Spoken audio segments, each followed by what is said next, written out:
هصير أحسن هصير أحسن هصير أحسن هصير أحسن هصير أحسن هصير أحسن هصير أحسن ولا يمنعني شي مدام راسي حي بسوي اللي علي هصير أحسن بما إني نويت وعزمت وخطيت بكمل ما بديت هصير أحسن ولا يمنعني شي مدام راسي حي بسوي اللي علي هصير أحسن بما إني نويت وعزمت وخطيت بكمل ما بديت ماني خايف ولاني واقف أنا.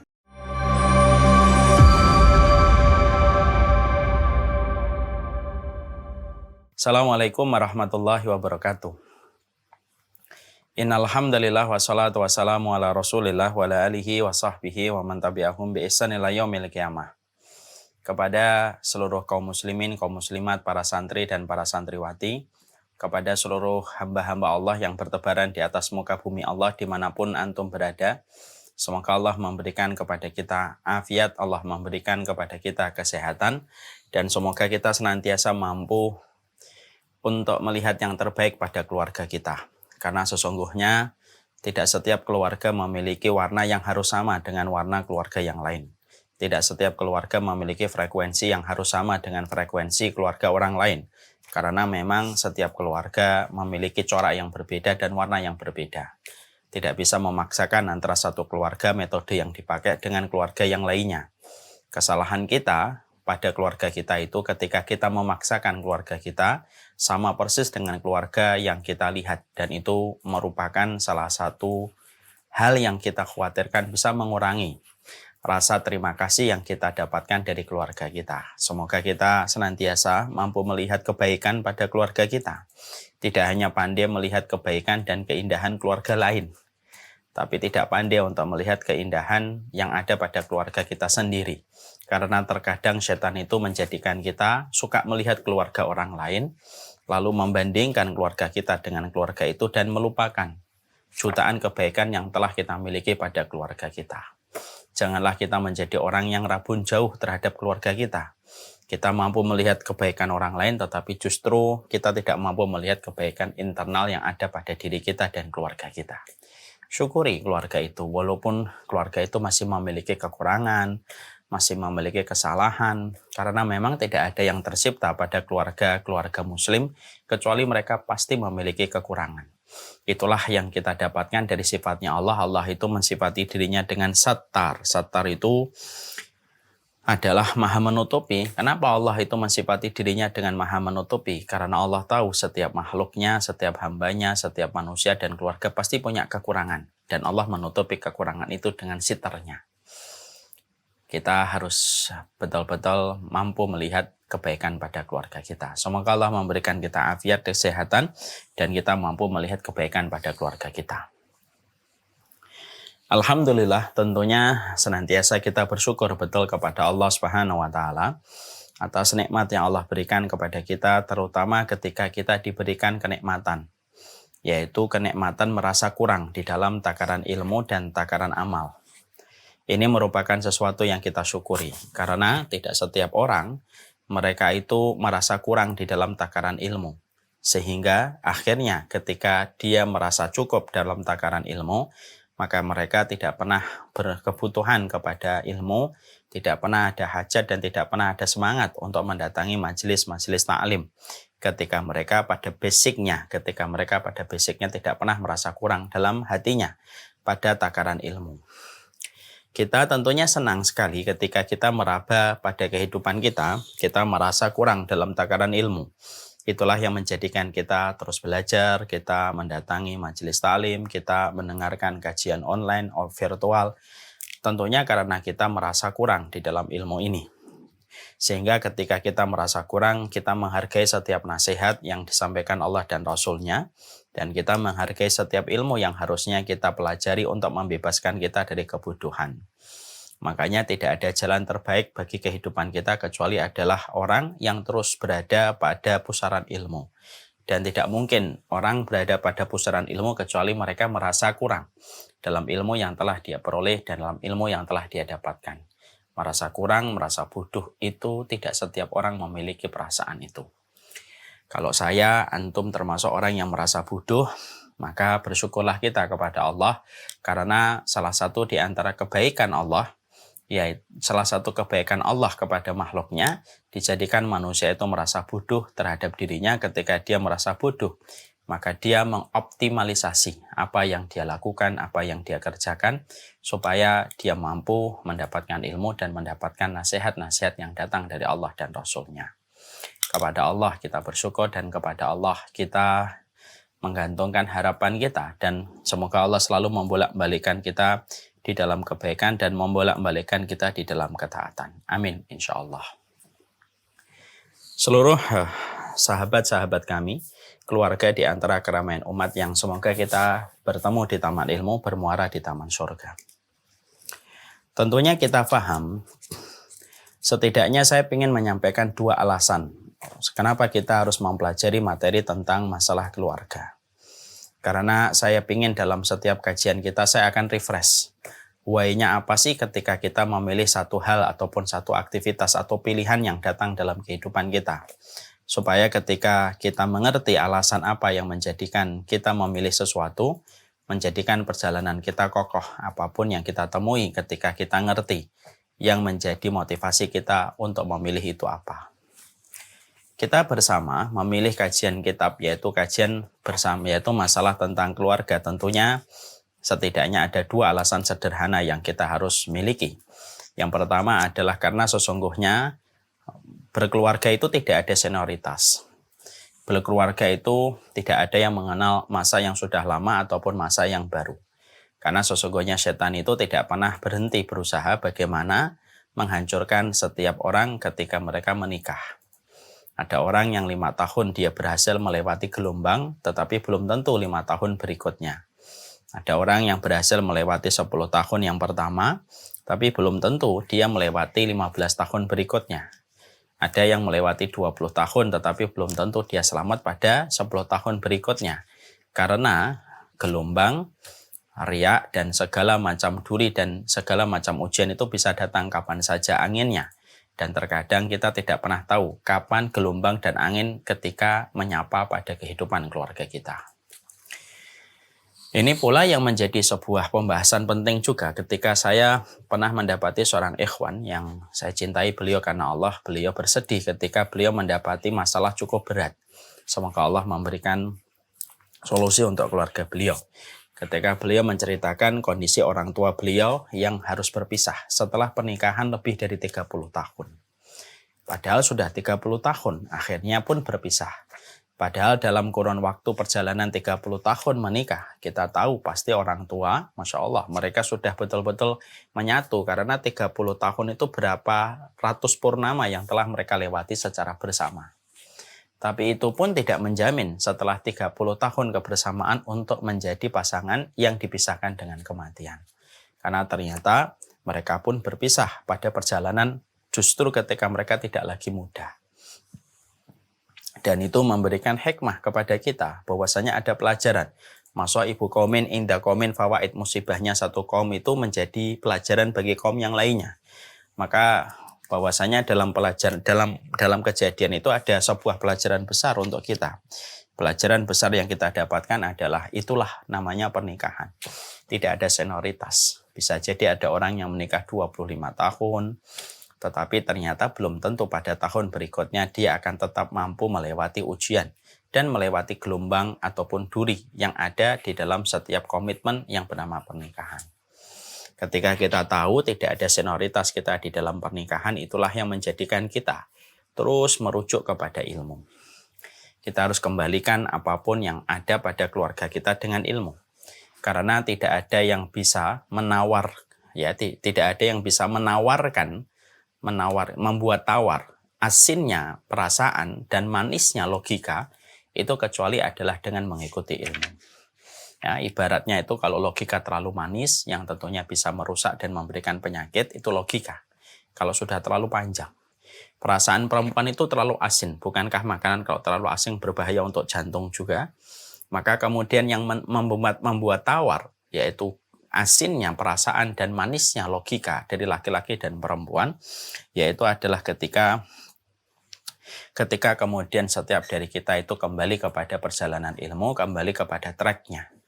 Maka dengan ilmu itulah yang menjadikan kita akhirnya bisa berbenah, mengevaluasi apa yang menjadi kesalahan kita, karena sebaik-baik kejadian, sebaik-baik peristiwa, sebaik-baik takdir yang pernah berjalan dalam kehidupan kita, yaitu adalah ketika kita selalu mengambil pelajaran, mengevaluasi kesalahan kita, karena siapapun yang mengevaluasi kesalahannya, itulah orang-orang yang mereka dirahmati oleh Allah Subhanahu wa Ta'ala. Amin insyaallah. Alasan yang kedua, kenapa kita membahas tentang pernikahan, yaitu karena sesungguhnya memperhatikan pernikahan itu sama dengan memperhatikan peradaban. Karena peradaban itu tidak akan terbentuk kecuali karena tiga.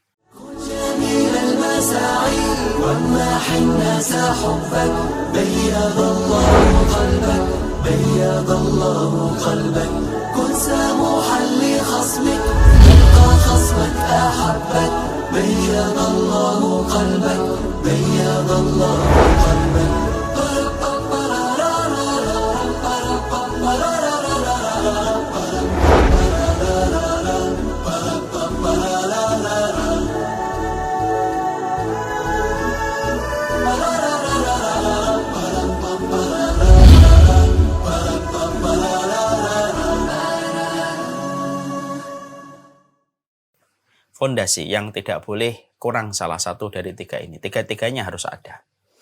Membangun peradaban itu para ulama mengatakan yang pertama yaitu adalah bina'ul usrah, yang kedua bina'ul ta'lim, kemudian yang ketiga qiyam dauril ulama fil ummah.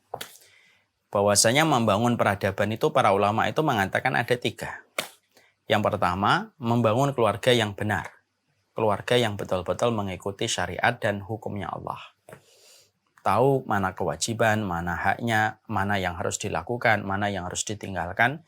Maka ketika keluarga itu sudah menjadi qurrata ayun, maka anak-anak mereka akan menjadi lil muttaqina imama. Dan akhirnya peradaban itu akan tumbuh ketika kita mendapati keluarga-keluarga mereka saling bersinergi ketika mereka berkualitas pada masing-masing keluarga itu. Yang kedua, qiyamut ta'lim, yaitu mendirikan pendidikan yang berkurikulum tepat, bukan hanya mengejar profit dan bukan hanya mengejar keuntungan bagi pemilik sekolahan, tapi betul-betul khidmah. Bagaimana memberikan kurikulum, sistem, dan fasilitas yang terbaik yang dikembalikan kepada kualitas anak-anak tersebut ketika nanti mereka memikul beban yang besar dari umat dan dari umat dan dari bangsa. Yang ketiga, yaitu adalah bagaimana kita membangun ulama supaya betul-betul ulama itu bersama dengan umat. Dan mereka betul-betul mengarahkan umat yang benar, didukung, yang salah diingatkan dengan cara yang benar. Maka itulah yang akan membentuk peradaban. Maka sebaliknya, untuk menghancurkan satu peradaban itu ya dengan gampang. Hancurkan keluarga, hancurkan pendidikan, hancurkan ulama di antara umat. Bagaimana ulama-ulama itu dihancurkan, lalu kemudian dijauhkan dari umat. Maka itu peradaban itu akan porak-poranda. Kalau keluarganya sudah hancur, pendidikannya sudah hancur, tidak punya kurikulum kecuali hanya mengalirkan profit bagi pemilik sekolahan, lalu kemudian ulamanya ternyata jauh dari umat, maka tidak akan tegak itu peradaban. Nah inilah yang menjadikan kita akhirnya memahami betapa pentingnya persoalan keluarga dalam kehidupan kita. Ketika dia menjadi salah satu komponen penting bagaimana membangun peradaban di dalam kehidupan agama Allah. Ya. Makanya saya pernah menjawab pertanyaan salah satu ummahat, salah satu ibu-ibu. Beliau berkata, Ustadz, saya pengen berkontribusi untuk agama Allah sesuai dengan apa yang bisa saya kerjakan. Saya mengatakan, Masya Allah Ibu, Alhamdulillah. Tapi suami saya tidak mengizinkan Ustadz untuk keluar rumah. Saya berkata, itu haknya suami ibu.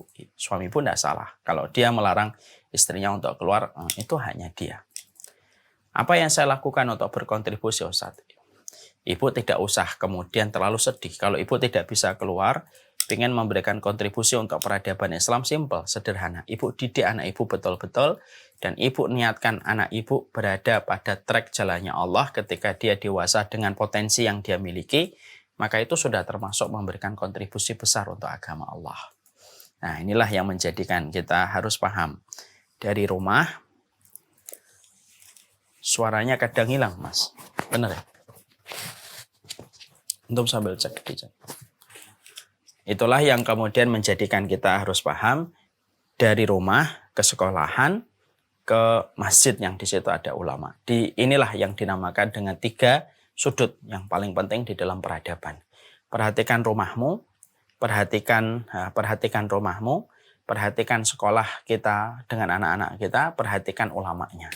Maka 3 perkara inilah yang akan memberikan kebaikan di dalam kehidupan kita ketika membangun peradaban. Ini yang kita harus mengerti. 2 alasan itulah yang menjadikan kita kenapa kita mengkaji dan membahas sebuah tema yang sebenarnya semuanya saling membutuhkan, yaitu adalah membangun sebuah keluarga bervisi surga. Karena ini merupakan masalah penting yang berkaitan tentang peradaban.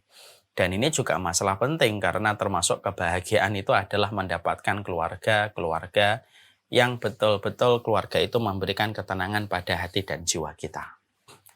Makanya dikatakan oleh Imam Al-Qurtubi, beliau mengatakan laisa hunaka syai'un aqarru li'ainil bashar illa ayajitu auladahu wa azwajahu muti'ina lillahi azza wa jalla.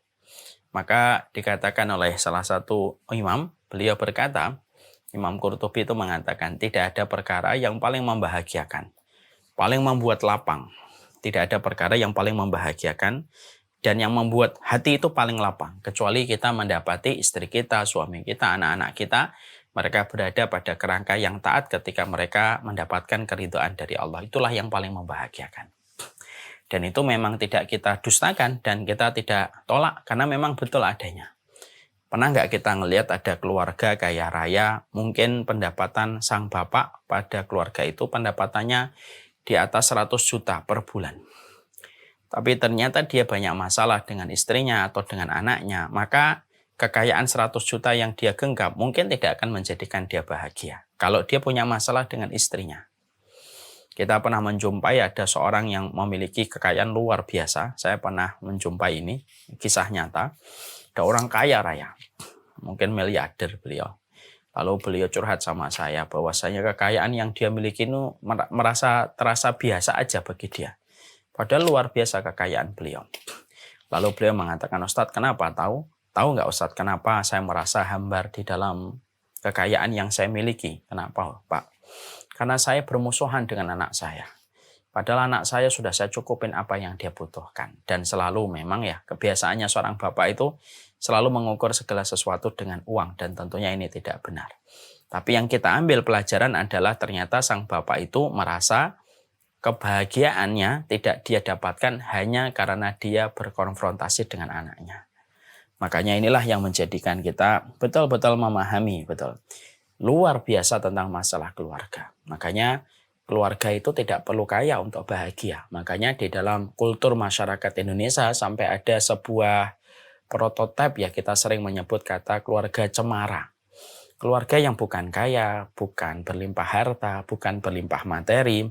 Tetapi Masya Allah, walaupun keluarga cemara ini sederhana, tetapi keluarga ini mencerminkan kegembiraan dan kelapangan keluarga ini di tengah kesederhanaan yang mereka miliki. Dan itu menunjukkan kepada kita bahwasanya memang betul keluarga itu merupakan sumber kekuatan sebagaimana dia menjadi lubang malapetaka besar. Kalau kita tidak merawatnya dan tidak merawatnya, tidak mengarahkannya kepada apa yang Allah ridhoi dan apa yang Allah cintai. 2 perkara itulah yang menjadikan kita ingin mempelajari kembali tentang masalah keluarga karena sesuatu yang paling harus kita evaluasi ya tentang keluarga kita. Sesuatu yang paling berhak untuk saya evaluasi dalam kehidupan saya ya tentang keluarga saya dan saya sendiri di dalam keluarga itu. Kita mengevaluasi dengan adanya kesalahan-kesalahan yang kita lakukan. Inilah yang kemudian menjadikan kita mengkaji buku dengan sebuah konsep yang runut. membangun atau keluarga bervisi surga. Sekarang mari kita membahas. Kemarin kita sudah membahas bahwasanya di dalam pilar yang sangat penting di dalam sebuah keluarga itu adalah bagaimana setiap keluarga itu memiliki konsep ihtisab. Ihtisab itu adalah bagaimana kita betul-betul mengharapkan apa yang kita perbuat di dalam keluarga itu betul-betul berpulang untuk mendapatkan pahala dan ridho dari Allah. Ihtisab itu merupakan kekuatan yang sebenarnya sangat dibutuhkan dalam setiap perjalanan ketaatan dan ibadah. Dan tentunya kita paham, saya juga menyampaikan, pernikahan itu ibadah yang paling panjang. Tentunya membutuhkan energi yang luar biasa ekstra. Dan tidak ada yang mampu memberikan energi ekstra di dalam perjalanan panjang yang bernama keluarga, dengan siang dan malam yang kita lewati bersama dengan pasangan dan anak-anak kita, dengan berbagai macam sapaan-sapaan masalah yang kita jumpai bersama kita, pasangan dan keluarga kita, kecuali adalah kita selalu harus memiliki ihtisab. Bahwasanya yang kita lakukan di dalam berkeluarga, maka itu adalah beribadah.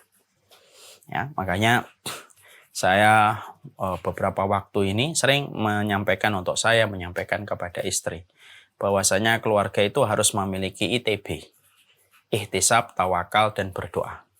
Artinya bahwasanya ketika kita bangun subuh, maka kemudian pertama kali sembari kita mempersiapkan motor kita pergi ke masjid, maka kita harus memiliki ihtisab.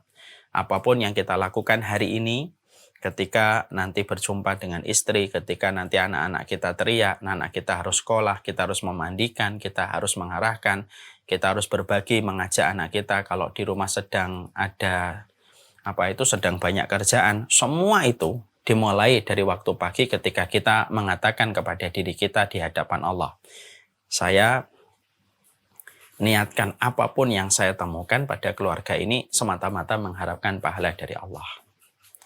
Kalau seorang suami sudah mengerjakan apa yang akan dia lakukan pada hari itu, semenjak matahari sebelum terbit dia sudah meletakkan itu kepada Allah, maka semua pekerjaan itu akan terasa lebih ringan, walaupun mungkin tanpa menafikan rasa lelah dan letihnya.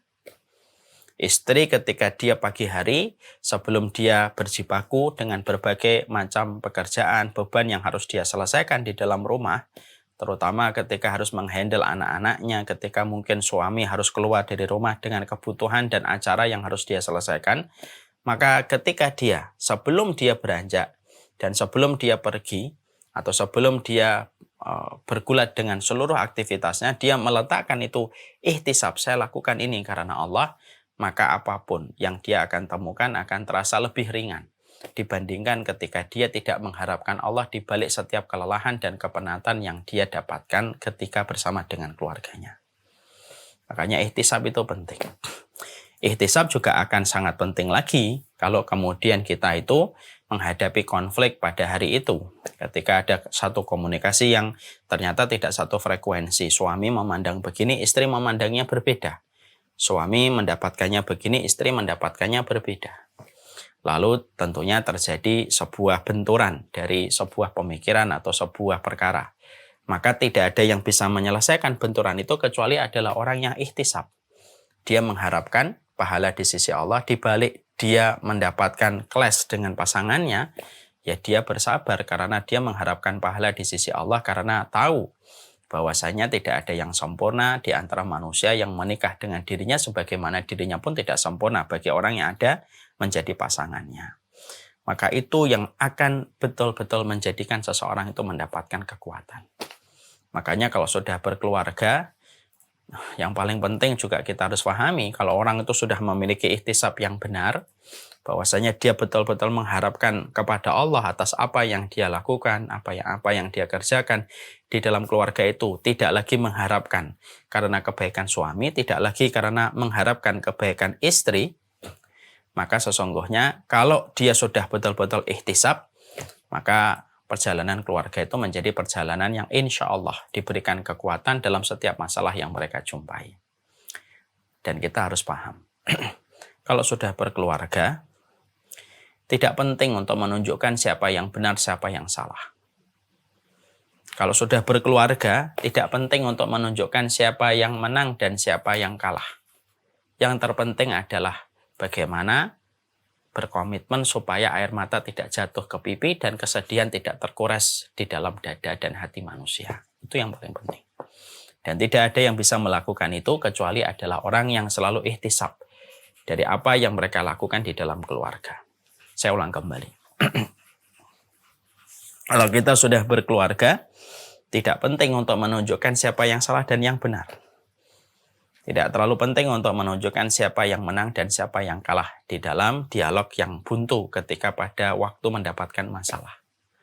Terkadang yang lebih penting itu tidak menjadikan air mata jatuh. Dan yang lebih penting adalah bagaimana menjadikan hati tidak tergores di dalam kekecewaan. Maka inilah yang kemudian lebih penting di dalam kehidupan berkeluarga. Dan itu tidak bisa dikerjakan dan dilakukan kecuali mereka yang senantiasa ihtisab. Ihtisab. Jadi selama satu hari itu ihtisab.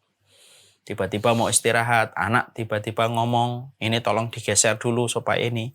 Maka kemudian itu ihtisab. Itu ihtisab. Jadi ihtisab itu selalu bersandar kepada Allah Subhanahu wa taala dan mengharapkan pahala. Bukan mengharapkan pamrih dari manusia. Karena kalau kita hidup hanya diajarkan untuk pamrih kepada manusia tentunya akan berat. Banyak suami istri yang terkadang hilang ihtisabnya, yang nampak adalah pasangan pamrih.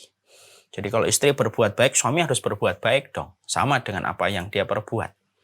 Padahal suami kita bagaimanapun manusia biasa yang terkadang bisa berbuat baik, kadang-kadang mereka tidak bisa berbuat baik ketika mereka sibuk pada perkara yang sedang mereka kerjakan. Ini namanya istri pamrih.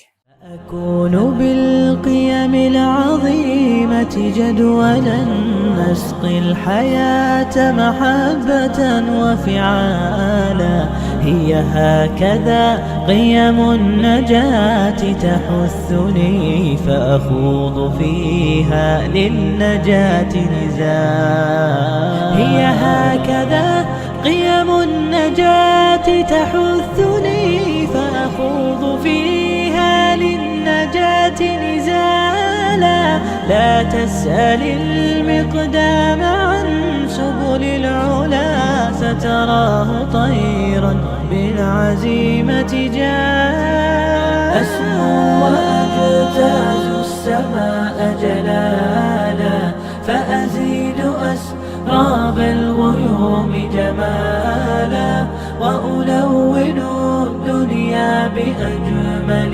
بسمة وأكون للخير العميم مثالا.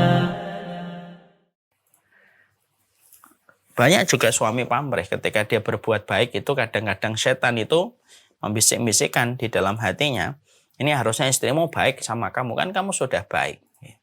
Dan akhirnya ketika kita menuntut istri kita juga harus baik karena kita sudah baik, dan ternyata kita tidak bisa mendapatkan itu karena istri kita lagi ada udzur, lagi ada keterbatasan, akhirnya yang terjadi kekecewaan dan keluarlah kata-kata yang bisa jadi kata-kata itu bisa menyakitkan.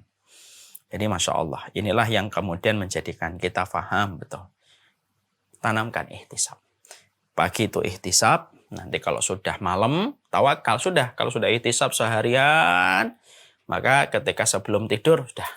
Ya Allah, saya sudah ihtisab nih dalam keluarga ini. Saya dari pagi sudah begini, dari siang sudah begini, sore sudah begini, malam sudah begini, ya Allah. Saya tawakal, saya serahkan kepada Engkau, ya Allah. Lalu tutup dengan doa, karena keluarga adalah sebuah ibadah yang paling banyak membutuhkan doa. Makanya kalau ada suami istri jarang mendoakan pasangannya, hati-hati. Karena bisa jadi gelombang dan gelombang yang kita jumpai tidak akan mampu kita melewatinya dengan selamat ketika kita menjadi orang yang jarang mengetuk pintu langit. Orang yang menikah adalah orang yang harus paling banyak berdoa untuk pasangannya. Saya ulang kembali perkataan ulama.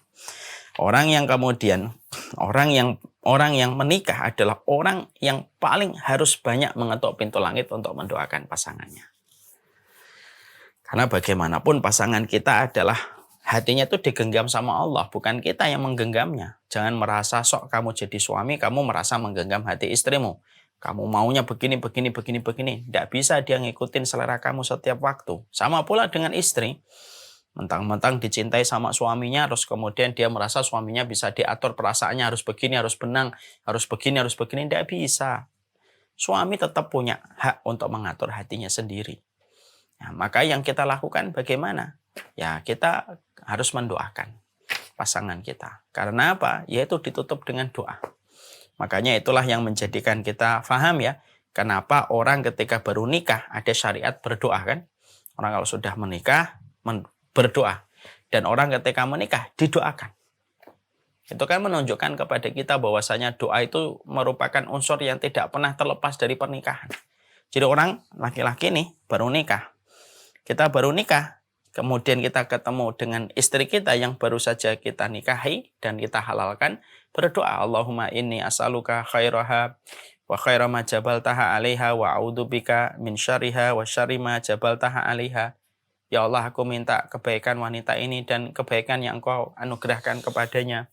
Aku berlindung dari keburukan wanita ini dan keburukan yang Engkau anugerahkan kepadanya.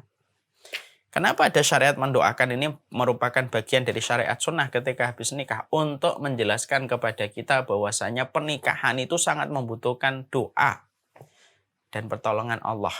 Karena doa itu membuka pintu langit, menurunkan pertolongan dari Allah Subhanahu wa taala. Ya.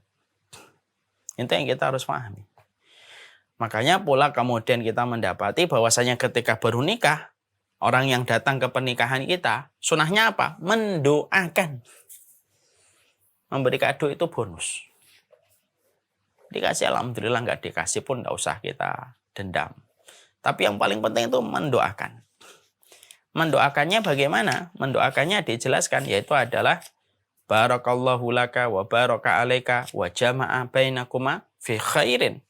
Semoga Allah memberkahi kamu, memberkahi kalian berdua, dan mengumpulkan kalian berdua di dalam kebaikan. Tidak dikumpulkan kalian berdua di dalam kemaksiatan dan dosa. Jadi, wajah ma'abainakuma fi khairin. Mengumpulkan kalian itu di dalam kebaikan. Dan itu diucapkan para tamu undangan yang datang dalam pernikahan kita.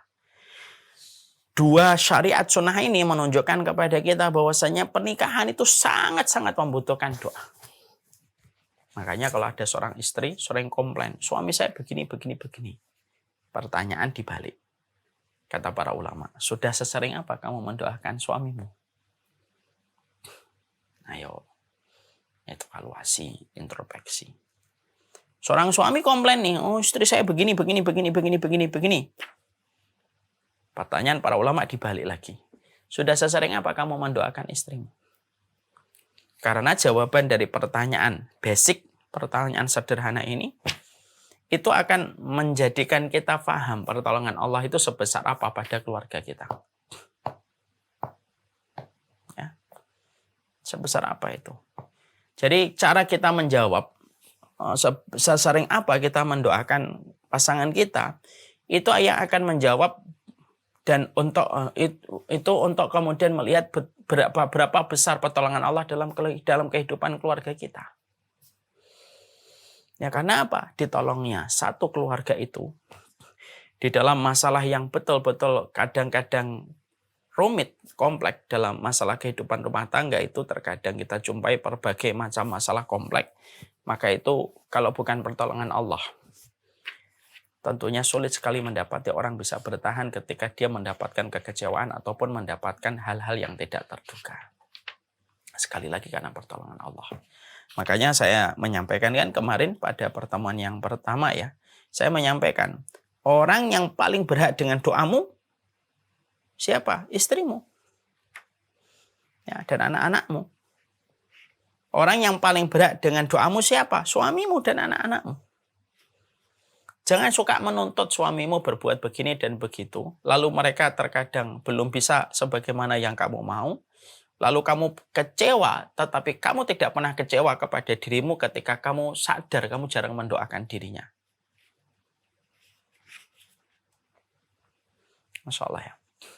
Nah, saya sekali lagi. Janganlah kemudian kita menyalahkan orang yang menjadi pasangan kita dengan berbagai macam harapan kita yang tidak terwujud dari pasangan kita. Ketika kita juga harus sadar, kamu memang jarang mendoakan kok.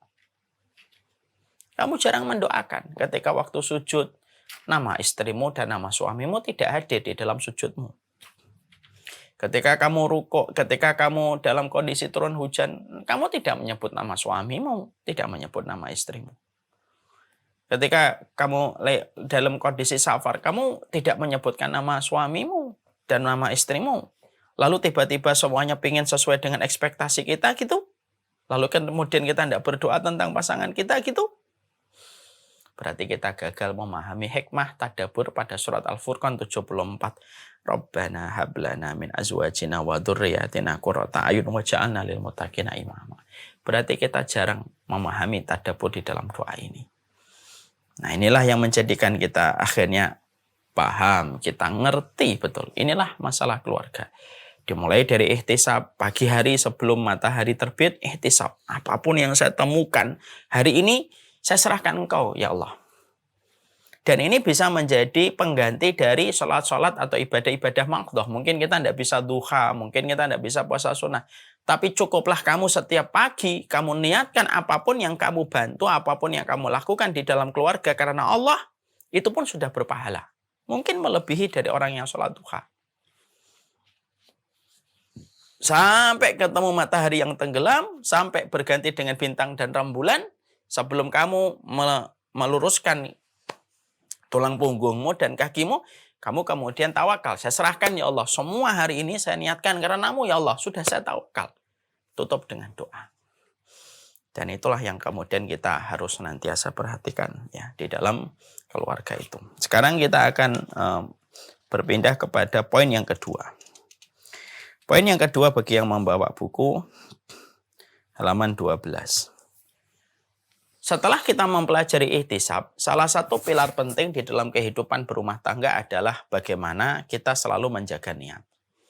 Nah, tentunya ini merupakan perkara kalau di antara peserta atau di antara keluarga kita, ataupun mungkin para santri dan para santriwati yang hadir, mungkin di antara kita ada yang sudah menikah. Kalau memang kita sudah menikah, bukan berarti kita terlambat untuk mempelajari tema ini. Karena bisa jadi kita bisa bertobat atau bisa jadi kesalahan kita tidak terulang untuk anak kita. Maka kemudian dijelaskan bahwasanya salah satu di antara pilar penting di dalam kehidupan berumah tangga itu adalah bagaimana setiap orang harus memperhatikan niat pada hatinya ketika pertama kali menikah. Karena niat itu akan mempengaruhi hasil yang akan dia peroleh dan dia dapatkan. Akan mempengaruhi hasil dari apa yang didapatkan. Ketika orang itu niatnya di dalam pernikahan adalah meniatkan karena Allah dan dia menikahi karena agama untuk mendapatkan keberkahan akhiratnya, hasilnya itu tidak akan jauh dari niat yang dia miliki. Hasilnya tidak akan jauh dari niat yang dia miliki. Karena apa? Niatnya sudah karena Allah dan dia menikahnya karena orang ini memiliki agama dan akhlak. Maka hasil yang dia dapatkan tidak akan jauh dari niat yang dia miliki. Tapi kalau ada seseorang di dalam pernikahan, lalu kemudian dia dimulai pernikahan itu dengan satu niat yang salah, hasil itu akan berantakan sesuai dengan niat yang berantakan. Dan itu yang kemudian kita harus miliki, karena hari ini orang menikah itu memiliki niat yang begitu banyak dan beragam. Dan jangan kita remehkan masalah niat, walaupun tersembunyi di balik dada dan tidak kelihatan oleh kasat mata, tapi dia punya pengaruh besar di hadapan Allah dan Allah berinteraksi dengan kehidupan kita sesuai dengan niat yang kita miliki. Allah berinteraksi dengan kita sesuai dengan niat yang kita miliki. Makanya kemudian disampaikan di dalam satu riwayat dari Imam Baihaqi, mari kita memahami. Rasulullah mengatakan, la tankihun nisa ali husnihinna fa'asa husnuhunna ayurdiyahunna. Jangan menikah dengan perempuan kalau yang menjadi pertimbangan kamu hanyalah karena kecantikan. Karena bisa jadi kecantikan yang kamu nikahi, bisa jadi kecantikan itu justru menjadikan kamu hina. Ya. Jangan menikahi, kata Rasulullah, wala tankihun nisa ali amwalihinna. Jangan menikahi perempuan karena hartanya.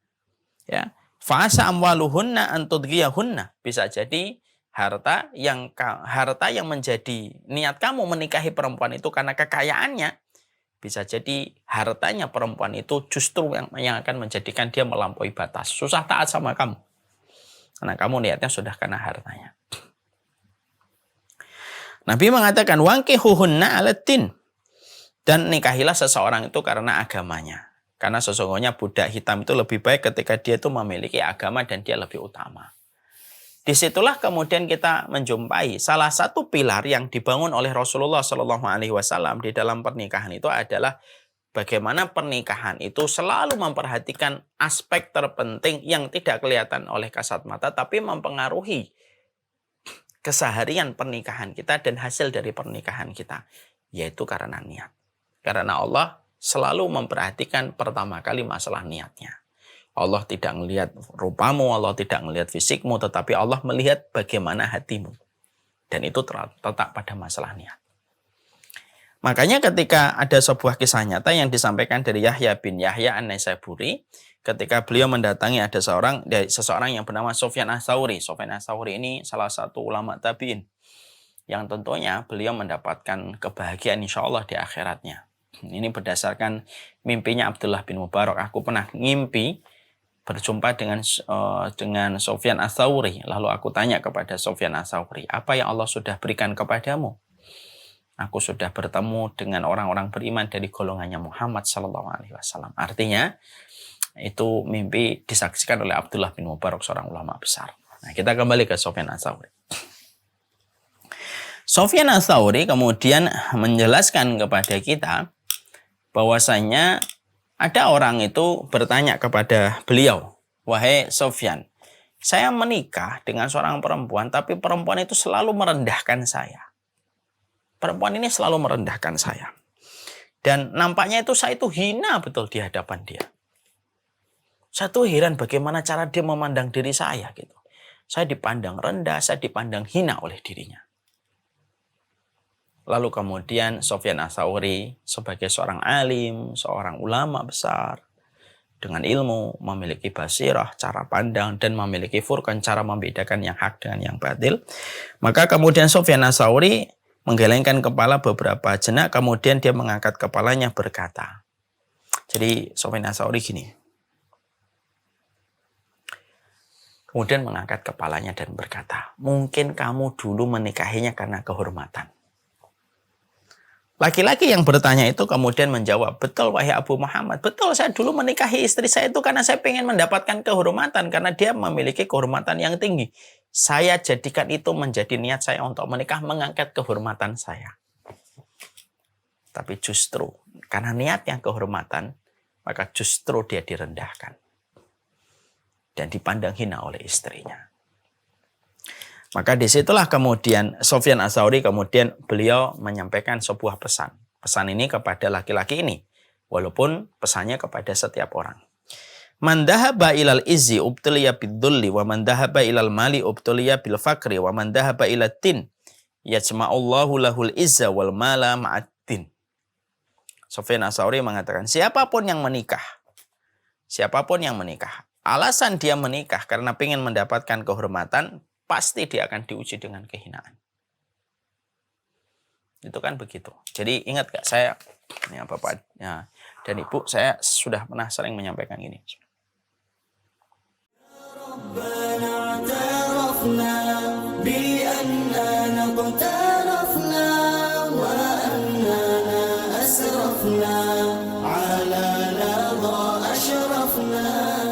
فتب علينا توبة تغسل كل حوبات واستر لنا العورات وآمن الروعات اغفر لوالدينا ربي ومولودينا والأهل والإخوان وسائر القلان.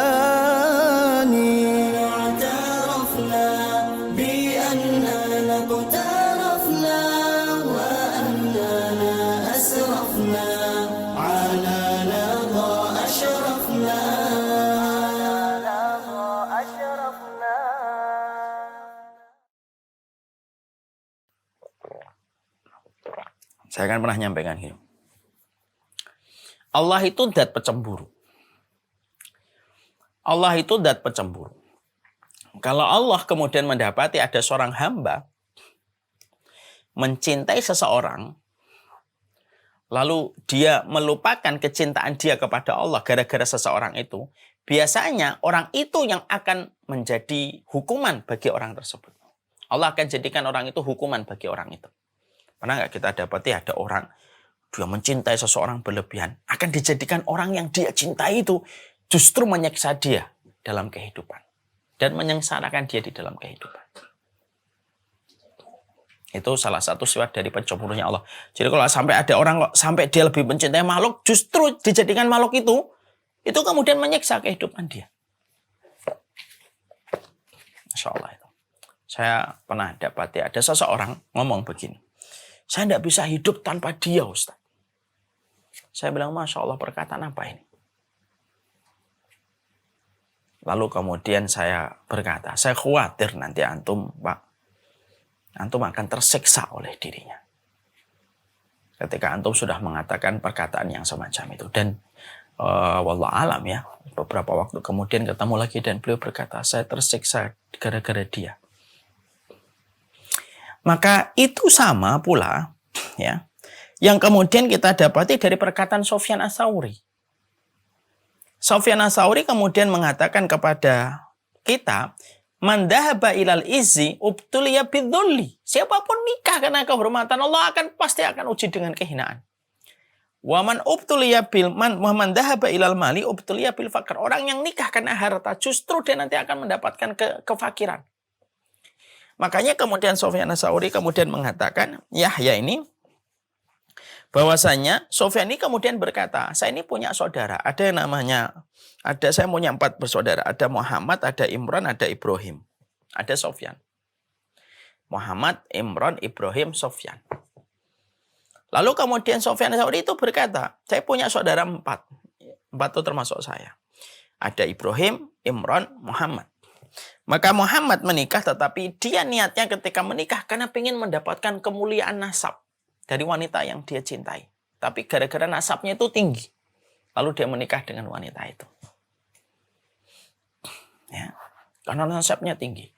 Maka dia diuji oleh Allah. Bagaimana Allah itu mengujinya dengan kehinaan. Muhammad ini mendapatkan kehinaan ketika menikah dengan perempuan itu. Kata Sufyan. Ya. Lalu kemudian Imran ketika menikah, yaitu menikahnya itu karena harta. Lalu kata Sufyan, lalu Imran ini diuji dengan kefakiran. Dan ketika terjadi perpisahan, keluarga istrinya mengambil seluruh hartanya. Dia mengambil seluruh hartanya. Maka aku kata Sufyan, maka sesungguhnya aku menikah. Karena kemudian aku menikah itu yang baik agamanya. Karena aku belajar dari Muhammad dan Imran, maka aku menikah itu karena agama. Dan karena kemudian akhlaknya. Dan memilih yang beban maharnya itu ringan. Lalu kemudian Allah itu mengumpulkan untukku yaitu kehormatan. Allah memberikanku kehormatan, Sufyan Ats-Tsauri mendapatkan kehormatan dan mendapatkan harta dan agama. Tiga-tiganya didapat. Dia dapat kehormatan, dapat harta, dan dapat kemuliaan agamanya. Jadi di sini kemudian menjadikan kita akhirnya memahami betul. Berarti ini merupakan salah satu di antara hal yang sangat diperhatikan betul. Bagi yang belum menikah, perhatikan niat ini. Kalau kita menikah karena dia terkenal, hati-hati. Nah, mungkin nanti kamu akan dilecehkan olehnya. Kalau kamu menikah kepada dia hanya mengejar kecantikannya, mungkin kamu nanti akan sering diremehkan olehnya. Karena bahwasanya kamu itu terlalu akhirnya kayak kemudian di bawahnya. Kalau kamu menikah karena kehormatan, kamu bisa jadi akan diuji dengan kehinaan. Menikahlah. Karena kamu tahu bahwasanya pernikahan itu adalah karena agama, karena akhlak, karena agama dan karena akhlak seseorang. Maka Allah akan memberikan kehormatan, agama, harta kepada orang yang meniatkan karena Allah ketika di dalam pernikahan itu. Makanya ini menjadi evaluasi untuk kita. Berarti kalau evaluasinya untuk kita apa? Evaluasinya banyak. Berarti kalau kemudian ada di antara kita di dalam pernikahan kita ada yang sudah 5 tahun, 10 tahun gitu. Kok tiba-tiba kita masih sering ada cekcok dan lain sebagainya. Mungkin kembali kita melihat niat kita dulu apa sih. Oh ternyata niat kita salah. Niat kita salah itu walaupun kita sudah 10 tahun tidak terlambat untuk bertaubat dan memperbaiki niat. Supaya kemudian ketika tobat ini sudah kita berikan, maka Allah yang akan memberikan kebaikan. Bukankah tobat itu merubah yang buruk akan menjadi baik kan? Barang siapa yang bertobat, maka keburukannya akan diganti oleh Allah dengan kebaikan. Itu kan janjinya Allah. Maka kemudian akan diganti oleh Allah dengan kebaikan. Jadi kalau ada di antara kita, lalu kemudian nyadari saya sudah nikah 8 tahun, ternyata niat saya dulu salah. Ya sudah, duduk sejenak sama istri kita, sama suami kita. Niat kita dulu nikah salah. Yuk kita ambil air wudhu yuk. Ambil air wudhu, kemudian kita sholat tobat 2 rakaat. Lalu kemudian kita menyesali ketika dulu niat kita di dalam pernikahan itu salah. Oh karena fisik, oh mungkin karena enak diajak ngobrol, oh mungkin karena dulu nikahnya itu supaya saya mendapatkan begini, begitu. Yang kita niatkan ternyata setelah kita mempelajari hari ini, kita tertelanjangi. Ternyata niat kita dulu tuh tidak benar karena belum sampainya ilmu kepada kita hari ini. Tapi pernikahan sudah berjalan 10, 15 tahun, 20 tahun. Tidak apa-apa, tidak ada kata terlambat untuk pulang. Tidak ada kata terlambat untuk pulang kepada Allah Subhanahu wa Ta'ala. Jadi kita pulang, kita kembali sama Allah. Ya. Dan itu bisa jadi dengan kita pulang, mengembalikan ke hati kita pulang untuk bertobat. Wah ternyata dulu saya nikah itu karena saya ngeliat bapakmu kaya. Oh ternyata saya dulu menikah itu karena kamu itu terkenal. Saya dulu menikahi kamu itu karena saya pengen mengejar sesuatu ini. Sadar kita hari ini ilmu menelanjangi kita tentang kesalahan kita hari ini. Dan hari ini nyampe ilmu itu kepada kita. Maka supaya kesalahan kita berubah menjadi kebaikan. Yaitu adalah dengan kita bertobat kepada Allah. Ambil air wudhu bersama dengan pasangan kita. Lalu kemudian kita mengusap air wudhu. Kemudian kita sholat 2 rakaat. Ya Allah kalau ada niat yang bengkok, luruskan ya Allah. Kalau ada niat yang salah, benarkan ya Allah. Kalau ada niat yang menyimpang, ya Allah, berikanlah garis yang lurus, ya Allah. Manusia itu pasti berbuat dosa. Manusia itu pasti berbuat dosa. Tidak ada manusia yang tidak berbuat dosa. Dan ternyata kebanyakan dosa kita itu ya kebanyakan dosa masalah niat sebenarnya. Manusia itu pasti berbuat dosa. Tapi yang terbaik dari pendosa itu adalah kembali sama Allah. Yang harus ditaubatin itu bukan hanya alkohol. Yang harus ditaubatin itu bukan hanya khamr. Yang harus ditaubatin itu bukan hanya zina. Bukan hanya riba. Bukan hanya membunuh. Bukan hanya judi. Bukan hanya durhaka sama orang tua. Salah niat pun harus ditaubatin. Karena itulah yang menjadikan mungkin akhirnya dalam keluarga kita sering kita terseok-seok dalam masalah-masalah yang kita jumpai gitu, kita terseok-seok gitu. Kita terseret ini, terseret itu mungkin karena kita tidak menyertakan Allah. Tidak menyertakan agama yang menjadi komponen terpenting di dalam pernikahan. Akhirnya gesekan, menimbulkan aura panas. Di dalam keluarga. Sadar atau tidak sadar. Dan akhirnya tanpa kita sadari, setiap kesalahan itu selalu ada peringatan dari Allah. Kan begitu kan? Kesalahan itu selalu ada peringatan dari Allah kan? Maka bisa jadi tanpa kita sadar kita ngerasa, kelihatannya saya nggak berzina kok dulu sebelum nikah ya. Kelihatannya saya nggak pegangan tangan nih. Kelihatannya saya nggak pernah berduaan dengan istri saya ketika sebelum nikah. Tapi kenapa kok begini ya? Lalu kita merasa ada sesuatu di dalam pernikahan kita. Mungkin yang kita cek pertama kali. Ketika kita merasa tidak berzina, tidak pernah memegang, tidak pernah kemudian berduaan. Kita merasa nggak pernah melakukan itu. Tapi kenapa kok dalam keluarga kita sering merasakan aura yang panas? Mungkin niat. Yang harus dicek kembali dan harus diperiksa kembali. Karena apa? Mungkin orang lain tidak ngerti kesalahan kita. Tapi Allah tahu karena Allah selalu melihat sesuatu pada niat yang ada pada hati kita. Tidak ada salahnya kalau umur 12, pernikahan kita sudah 12 tahun. Pernikahan kita 15 tahun. Walaupun kita pernikahannya sudah 15 tahun, walaupun sudah 20 tahun. Tidak ada, tidak usah malu untuk ngerasa bahwasanya saya nikah dulu kelihatannya rasanya niat saya itu nggak ada. Itu untuk agama, untuk Allah itu tidak ada. Pokoknya saya senang aja sama kamu. Berarti yang kita bela pada saat itu adalah hawa nafsu. Pantes. Kalau hawa nafsu itu pula yang tidak pernah memberikan pertolongan dalam setiap masalah yang kita jumpai. Mungkin begitu. Orang yang kemudian menikah cuma karena nafsu. Kalau maaf ya, orang menikah karena kehormatan, karena harta, karena nasab aja dihinakan. Apalagi menikah karena nafsu. Oh ternyata saya nikahnya karena nafsu. Kalau saya nikahnya karena nafsu berarti lebih parah daripada yang menikah karena kehinaan, karena kehormatan. Kalau menikahnya karena nafsu berarti kita lebih parah daripada orang yang menikah karena harta kan. Kalau orang menikah karena kehormatan diuji dengan kehinaan. Orang yang menikah karena kehormatan diuji dengan kehinaan. Orang yang menikah karena harta diuji dengan kefakiran. Berarti orang yang menikah karena nafsu terus apa? Dan itu menjadi sebuah peringatan besar untuk kita, subhanahu wa ta'ala. Ini perkara yang sering luput dari pandangan kita.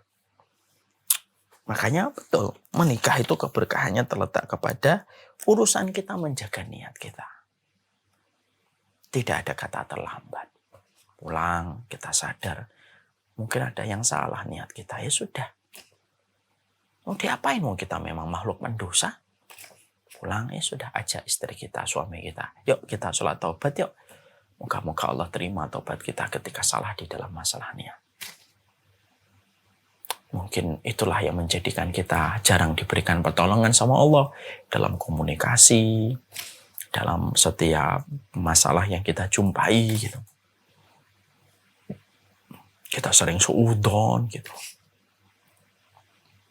Ya bisa jadi karena itu bertolak dari niat yang salah.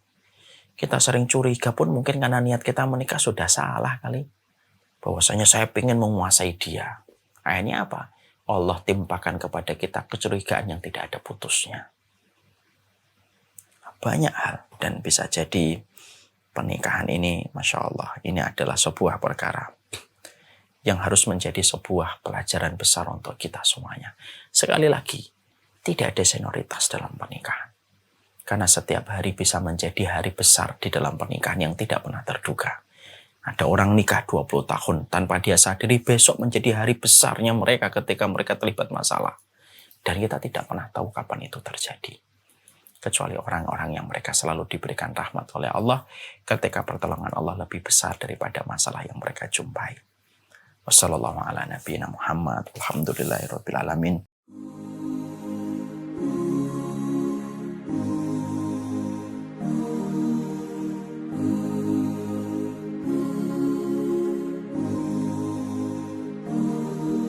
بين الرجاء والخوف قلبي طائر ومن اليقين النور بيض جوانحي فوق السحاب يطير حرا مدركا نسمو كماله للكون وجه آخر نحيا أنا صنعة أوجدتها يا باري وملكت فيها معصم الإيمان للحق والعدل التواصي بالجمال عبادة حسن التأمل بالإله وصال كالجمال يرى ويطلب نبعه كالقرب حين دعاء تداعب طفلها وتضمه أملا كما حاجاتنا منا إليك نريد يا الله